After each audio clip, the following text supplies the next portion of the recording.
sebelumnya, Assalamualaikum warahmatullahi wabarakatuh. Waalaikumsalam warahmatullahi wabarakatuh. Selamat sore pada Bapak yang berkenan memberikan kesempatan kepada kami sebagai mahasiswa dari Politeknik Negeri Bengkalis ini untuk sedikit mencari ilmu di lapangan.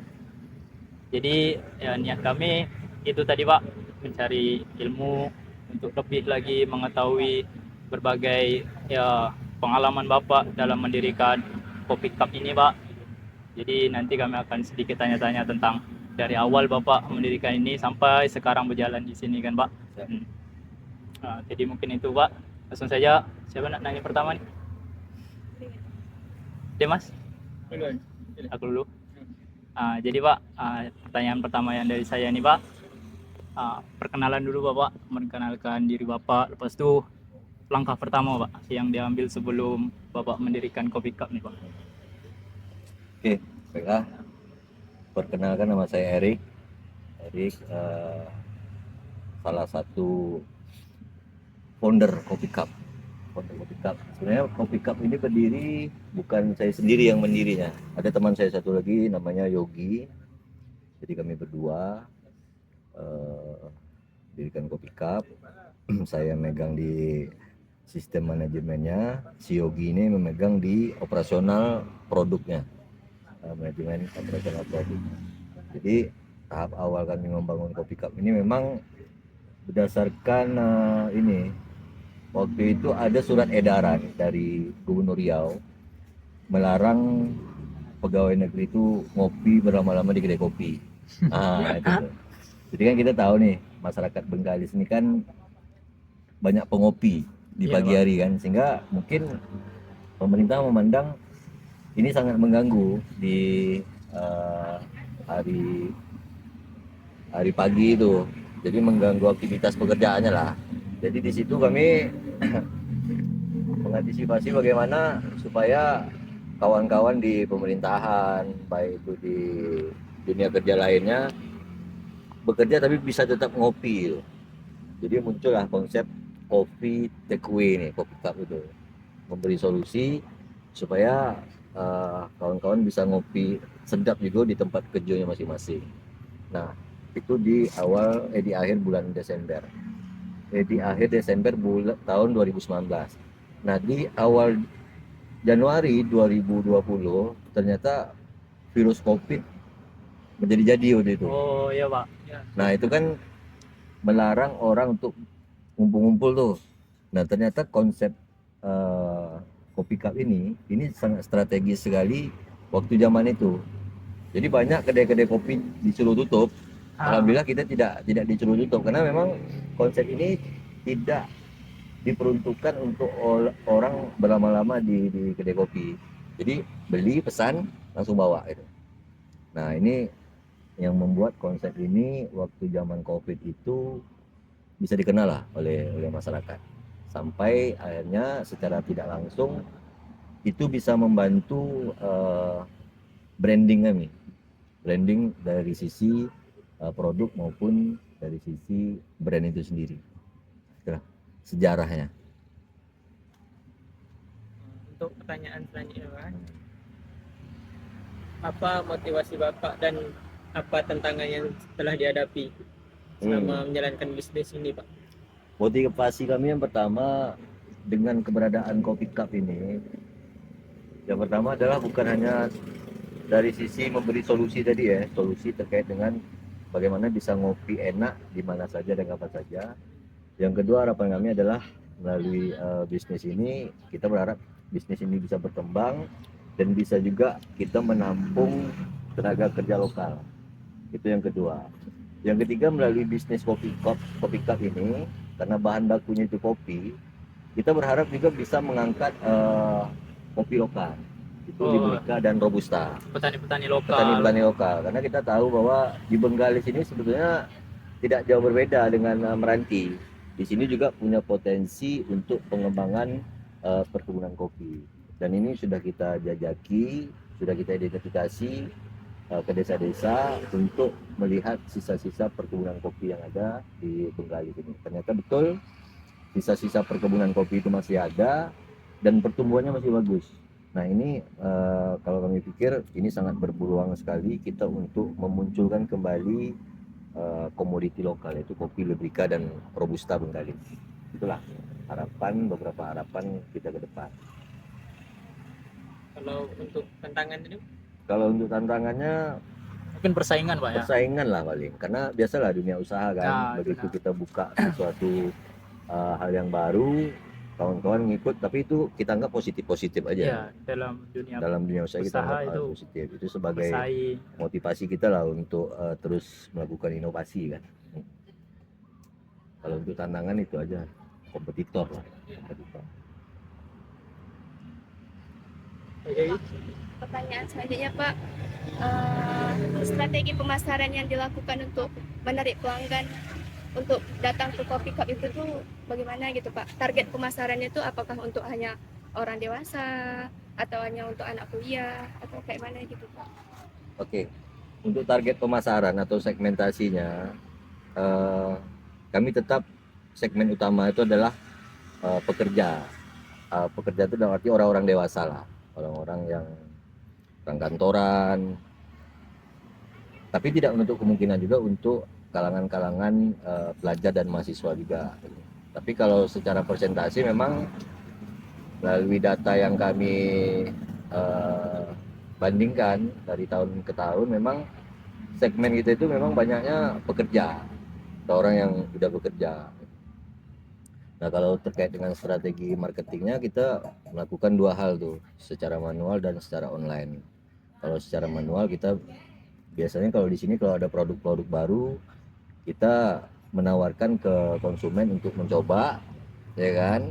Terus kita menawarkan juga promosi terkait dengan produk-produk baru. Nah di samping itu kita juga melakukan promosi dan pemasaran melalui media sosial. Jadi memanfaatkan media sosial untuk corong komunikasi, promosi dan marketing lah.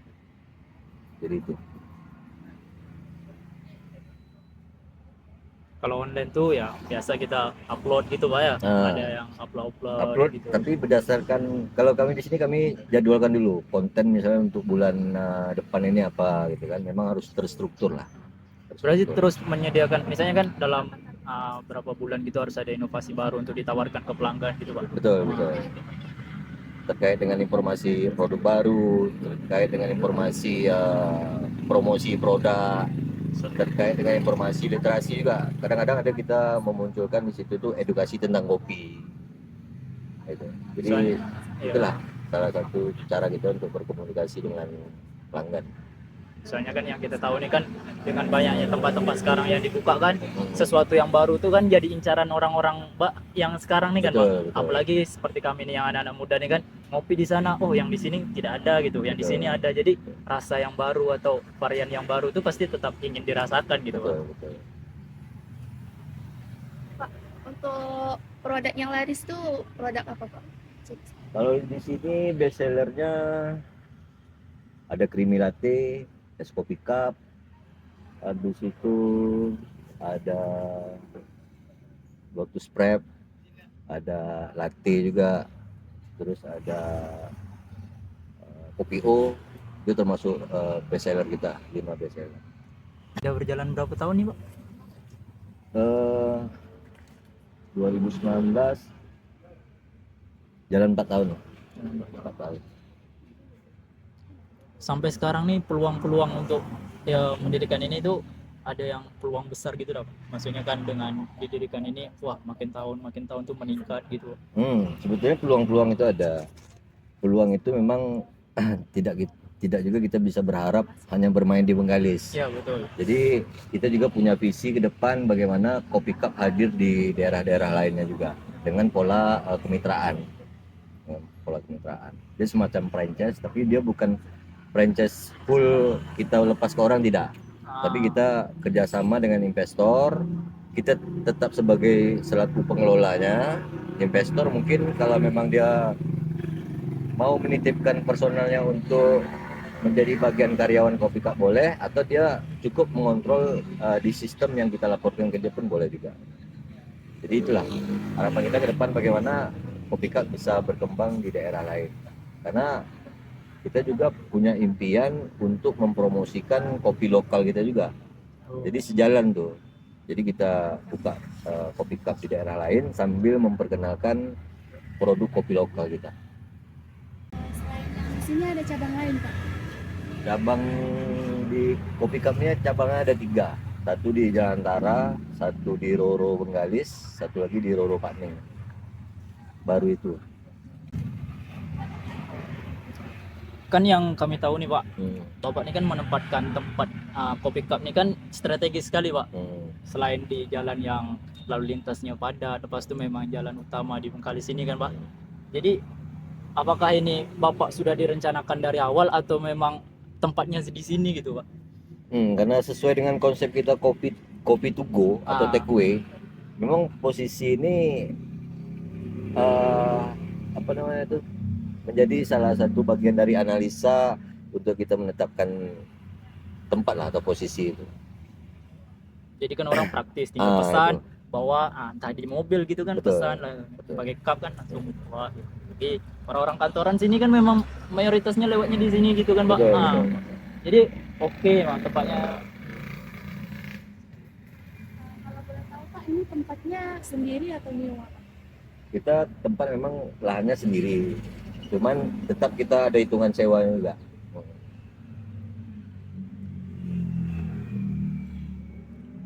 Sewa lahan itulah.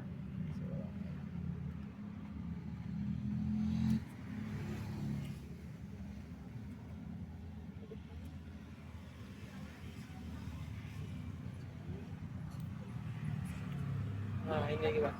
Untuk pelajaran yang bisa didapat sebagai wirausaha baru. Untuk kami ini Pak, sebagai wirausahaan muda sama Bapak menjalankan bisnis ini, apa saja pelajaran yang bisa kami petik dari Bapak yang telah menjalankan bisnis yang telah lama ini Pak? Oke. Jadi pesan kami untuk calon pengusaha baru, ya kan. Yang pertama adalah untuk memulai usaha itu jangan pandang usaha itu besar atau kecilnya. Yang jelas usaha yang pengen kita jalankan pertama itu memang kemauan dari kita sendiri, bukan ikut-ikutan orang.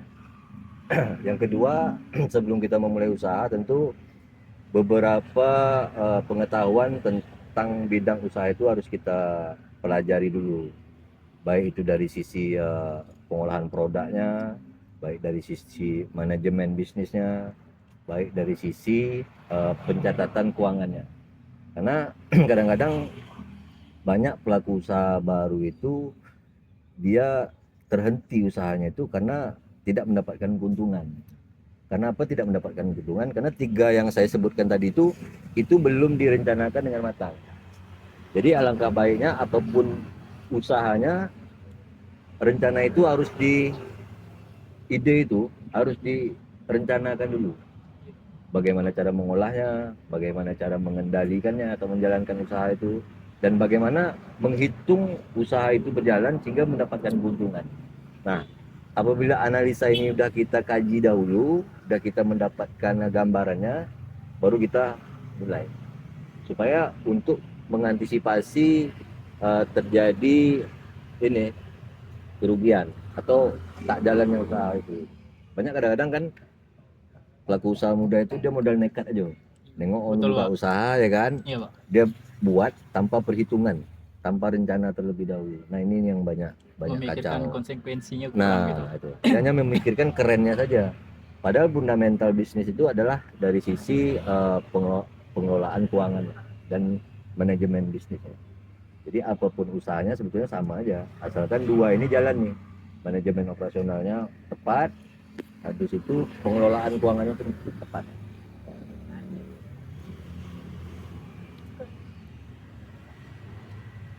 Jadi kan Pak, kami ini kan ibaratnya kan pengen menerapkan nih sebagai penerus atau mahasiswa yang generasi muda gitu Pak.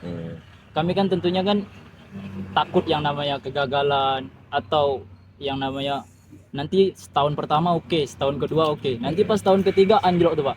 Jadi untuk menanggulangi mental-mental yang down saat menjalankan usaha gitu Pak, macam mana Pak? Dan memang di dunia usaha ini tantangan yang paling besar itu adalah kalau memang kita memulai usaha dengan produk inovasi kita sendiri, taruhlah itu dipandang produk baru oleh masyarakat dan masyarakat minat tuh, ya kan? Lalu mereka berdatangan. Memang begitu tuh dilemanya. Setahun 2 tahun berjalan oke. Begitu masuk tahun ketiga itu konsumen mulai jenuh.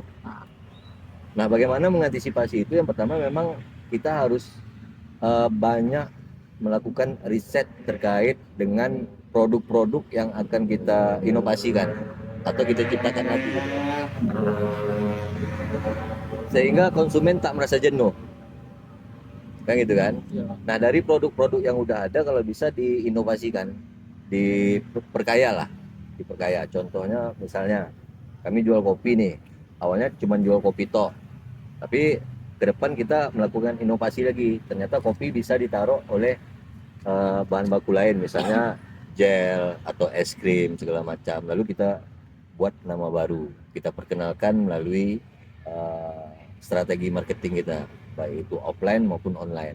Nah, sehingga kan merangsang konsumen-konsumen kita itu untuk mencoba kalau memang dia merasakan produk itu baik, nah tentunya dia akan datang lagi.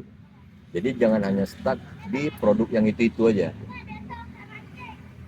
Itu satu. Yang kedua, dari sisi pelayanan pun begitu. Dalam konteks usaha kita tidak bisa saja mengandalkan kualitas produk. Kalau kualitas produk kita bagus tapi pelayanan kita tidak bagus, nah kemungkinan itu yang membuat kadang-kadang suatu usaha itu alih-alih sepi. Betul Pak, betul. Jadi kalau masalah harga itu sebetulnya orang-orang gitu nih menganggap itu nomor 2 tuh. Ya, Yang penting itu kualitas produk dan pelayanan. Kalau harga ini dia tak masalah, fluktuatif, turun naik itu tak ada masalah. Selagi konsumen merasa terpuaskan, ya insya Allah dia akan berdatangan. Nah, inilah yang terus kami jaga di Kopi Cup, di cabang manapun, untuk menjaga kualitas, untuk melakukan inovasi produk dan sekaligus pelayanan. Itu Pak, kalau boleh tahu Bapak pernah mengalami kerugian nggak? Kalau untuk di usaha yang lain mungkin pernah, karena kan di konteks dunia usaha ini, jadi tidak ada seorang pengusaha itu begitu dia memulai langsung berhasil, itu tak ada. Jadi yang membuat seorang pengusaha itu sampai menuju ke tingkat sukses itu pasti akan mengalami hal-hal yang kurang berkenan lah, semacam rugi, semacam tidak sesuai dengan rencana awal. Tapi yang namanya pengusaha itu bab-bab seperti itu harus dijadikan pengalaman dan diperbaiki lagi, dipelajari itu kesalahannya di mana, diperbaiki. Jadi pesan kami juga, jangan pula nanti adik-adik memulai usaha nih, misalkan usaha A, di tahun pertama tak jalan, langsung tutup, buka usaha yang lain lagi. Nah, saran kami jangan. Kalau memang pada pembukaan usaha baru ini 1 tahun belum jalan, pelajari apa yang membuat usaha ini tak jalan. Apakah dari sisi produknya, apakah dari sisi pelayanannya, apakah dari sisi tempatnya. Kalau sudah dapat jawabannya, usahakan perbaiki kesalahan itu, coba lagi. Karena kalau kebiasaan kita tuh, misalnya dalam satu usaha A kita jalankan tak berhasil, lalu kita lompat ke usaha B lagi, sementara kita tidak menguasai permasalahannya, ini yang akan menjadi stagnan nanti. Sampai kapanpun dia tidak akan berhasil. Sebetulnya usaha ini bukan produk yang tidak bagus, tapi kita kurang mempelajari permasalahannya itu apa dan bagaimana menyelesaikan itu. Paham nggak kira-kira? Paham ya? Paham. Nah, misal nih badan kita nih ngapola kecil dus nih gitu kan. Kita diagnosa ke dokter, ternyata kita kurang asupan susu. Ya udah kita nyusu, minum susu sampai kita bertumbuh gitu. Jangan pula gara-gara badan gitu kita bunuh diri pula, bahwa kita dilahirkan kembali, ya mati lah gitu kan. Atau bagi yang cewek-cewek, kenapa pula buat badan awak nih tuh ternyata harus diet gitu. Jadi, Pak, untuk karyawan Bapak berapa orang? Kalau untuk satu store kita 4 orang. 4 orang itu dibagi 2 shift, 1 shift pagi, 1 shift sore. Nah, dalam satu store itu ada 1 kepala store. kepala store ini boleh merangkap menjadi barista atau dia tunggal sebagai kepala store. Ini bukanya dari jam berapa, Pak? Kalau di antara buka mulai dari jam 9 pagi sampai jam 11 malam. Kalau yang di Roro, baik Roro Bengkalis maupun Roro Paning itu buka start jam 8 sampai jam 9 malam. Jadi alhamdulillah Pak, terima kasih. Nah, ya baik kami sebagai mahasiswa yang selalu atau sering cuman belajar materi atau cuman tahu teorinya aja Pak. Jadi sekarang kami turun ke lapangan,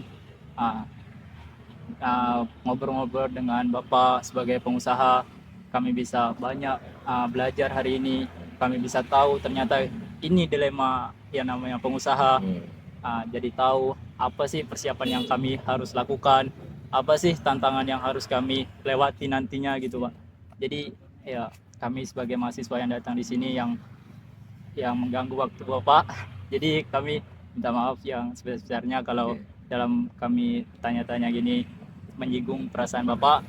Dan kami, setahu saya mewakili dari teman-teman semuanya itu mengucapkan banyak terima kasih atas Sama-sama. semua pelajaran yang Bapak berikan hari ini. Semoga usaha Bapak terus diberikan ya kemudahan atau kelancaran dan diberikan laris Amin. sampai nanti. Terima kasih Pak. Siap.